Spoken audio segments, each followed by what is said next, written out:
문재인 정부의 대국민 사기극은 도대체 어디까지입니까?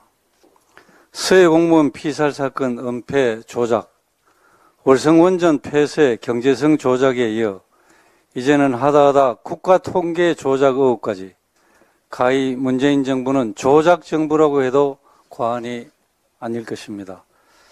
문재인 정부가 우리 경제를 망가뜨린 진실의 전모가 밝혀지고 있습니다. 감사원 조사에 따르면 문재인 정부가 자신들의 실정을 가리기 위해 소득, 고용, 부동산 등 경제 전반에 걸쳐 통계 조작을 한 것으로 드러나고 있습니다.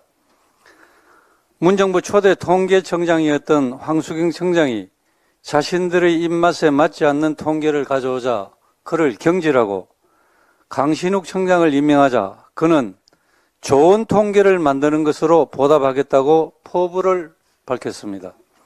통계 조작은 이미 이때부터 예견된 일이었습니다. 통계 조작의 대표적인 것이 부동산입니다.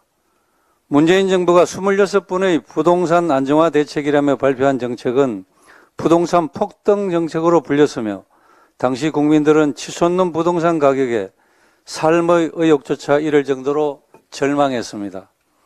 그럼에도 당시 국토부는 왜곡된 통계를 기준으로 문재인 정부 들어 올해 서울 아파트값이 17.2% 올랐다고 발표를 했지만 경실련의 상승률은 최대 79%에 달한다는 상당히 큰 차이를 보인 바가 있었습니다. 더욱 충격적인 것은 당시 조사원들이 숫자를 마음대로 입력하고 표본을 지우치게 추출해서 집가 상승률을 축소시킨 정황까지 있었다고 합니다. 이뿐만이 아닙니다. 문 전 대통령은 최저임금 급등으로 고용 참사가 벌어지고 있는 상황에서도 왜곡된 통계로 최저임금의 긍정 효과가 90%라고 했습니다. 국민의 눈과 귀를 가린 채 국민의 삶을 위기로 몰아넣고도 문재인 정부 인사들은 자화자찬 일색이었던 것입니다. 후한무치도 이런 후한무치가 없습니다. 국가 통계 조작은 국민을 속이는 중대한 범죄이며 국가의 근간을 흔드는 국기문란 행위입니다.